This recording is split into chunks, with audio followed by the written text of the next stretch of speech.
My name is Gaurav Pathak, and I have overall industry experience of more than 6 years. I am working in a well renowned product based company as a SRE right now, and my daily job is based on DevOps and Python scripting. So I am well versed with many DevOps related tools. And if we talk about training experience, so I have 3 years of experience in training, providing training on Python, Terraform, Ansible, and other DevOps tools. Okay, so let's coming to our agenda, which is this particular demo is so that is Python for automation. And in this particular course, we will be learning Python strictly related to scripting. Okay, not related to web development or data science, but Python for scripting. Okay, so if you have any doubt in understanding what is like Python scripting and how it is different, so that I will clear uh, by this session.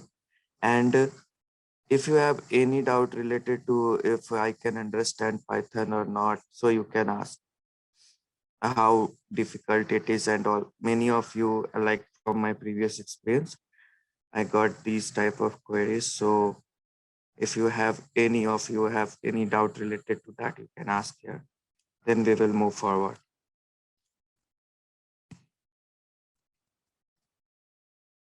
No doubts?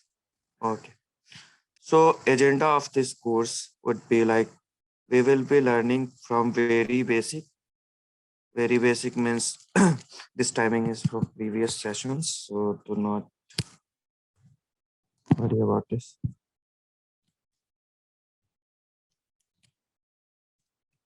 So the total content of this Python course would be around 10 to 15 hours, in which we will be learning from very basic to advanced scripting. Okay. So whatever is required from variables to data types to data structure in Python, like list, tuple, set, dictionary. Okay. So all these we will learn. Then we will move to operators, conditional statements, loops, functions, and then we will move to we will see most of the scripts. Okay, like scripting related to whatever we are doing on daily basis using Python as a script in our real time. So that we will see. Okay.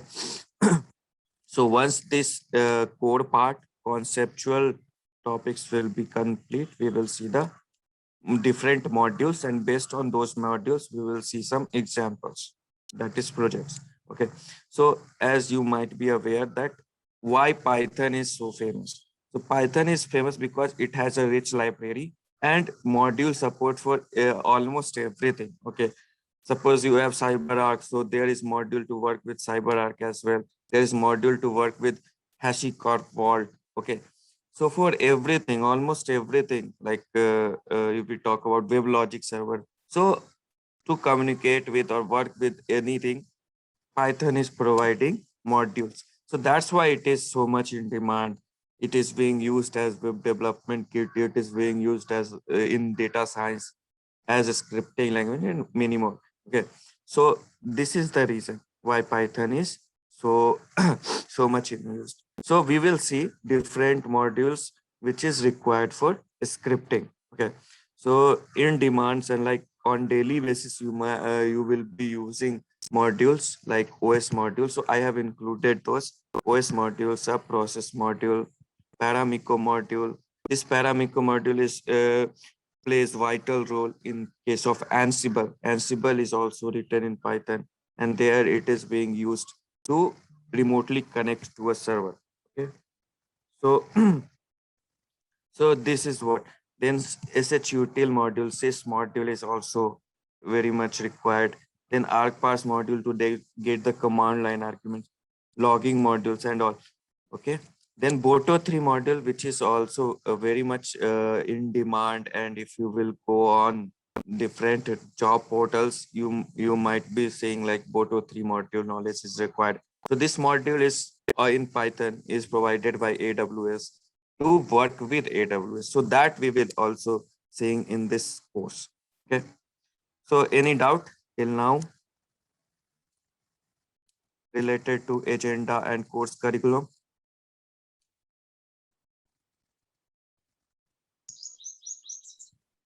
No. No. Okay, fine.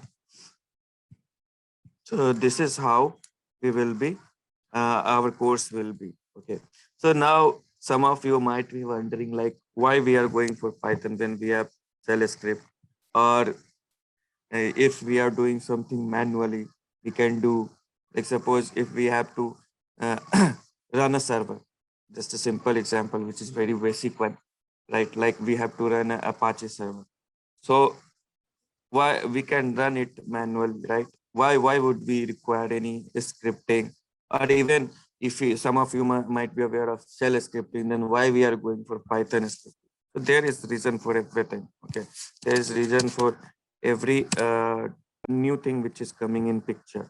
Okay, so first of all, suppose if you are doing something manually, suppose this is a remote server, and if you want to install Apache with Apache, it is a simple example. Many more things, many powerful things and big things you can achieve with scripting. But I'm just giving a simple example to make you all of you understand. Suppose this is my server. I want to install Apache on this. So you would be saying that like if it is a CentOS server or Red Hat server, so we can do yum install. Your screen is not Indeed. visible. Okay, sorry.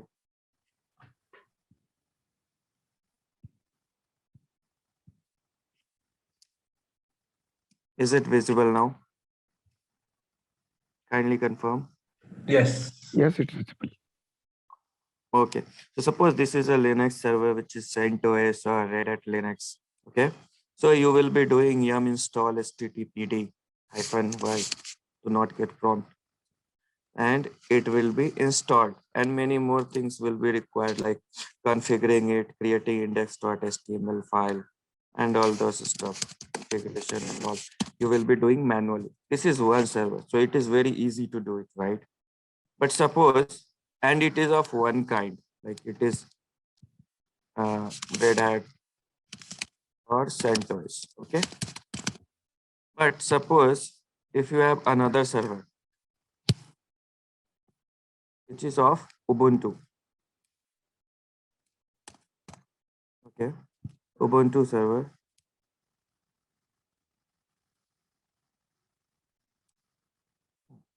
Ubuntu server. So here yum will not work. So you will have to do apt install, right? httpd or Apache. Okay. So this is how you will be doing. So in this case, firstly, it was very easy to do it manually. But right now, when we have two different servers, so we have to do separately on two different server, and it is of two different kinds. So different command is being used, right? So now suppose we have multiple server, it's about two server, but in real time you will not be getting one or two servers, right? There would be multiple servers. Okay, 10 of servers or 30 of servers, 1,000 of servers anytime, right? In big data centers. So that can be a scenario. So in that case, some of you might be aware of shell scripting. So you would be suggesting we can do it with shell scripting. Why would we go for Python, right? So you will be using shell script. Yes, we can do it, but you will have to write two different set of script. Okay, the first script you will write for the group which has Red Hat or CentOS, right? And second script you will write for Ubuntu Debian package, right? For Debian is installed servers, right? This is second for Ubuntu. Okay. So yeah, that's fine. It is quite like good, better than before, whatever we were doing manually. But why do not become more productive, more smart, and make our, like, you can like lead a team, or you can be a best of a team, right? So what you will do, you will suggest a new case. Like, why are we writing two different scripts? Why not we write a Python script, okay? Python script, which has a module, which is called as OS module, which will determine if it is a Red Hat package or a Debian package, okay? And based on that, it will, if it is a Red Hat package, it will use yum module, like yum command to install HTTPD. And if it is Debian, it will use apt, okay, apt command. So which one is better? Which one is more productive and less time consuming, less memory consuming, and smart work? Please tell me. Guys, are you listening to me? If you Yeah, are of course, listening, Python kindly put scripting. it in chat. Yeah. So that's why this Python scripting is very much in demand, because with shell scripting, you would not get this OS module, right? This is making the difference. This is making the difference. This gives you extra advantage of checking the checking for this if condition, like if it is this OS Red Hat distribution or Debian distribution. So module is main thing, and Python is very rich in term of modules. It has modules for almost everything that make it so powerful. So as we know that Ansible is written in Python. So in the backend, this particular Ansible thing also using this Paramiko module from Python. Okay. And one more thing, apart from scripting on daily basis, we use Python. We can do a number of things like we have discussed about Boto 3, with which we can provision infrastructure in AWS cloud. Also, if you want to customize your Ansible modules, okay, so for that also you need to know Python. Okay. Apart from this, now Python is being used with Jenkins also. You can integrate your Jenkins Python script with Jenkins for CI/CD pipeline setup, and n number of things you can do. Okay.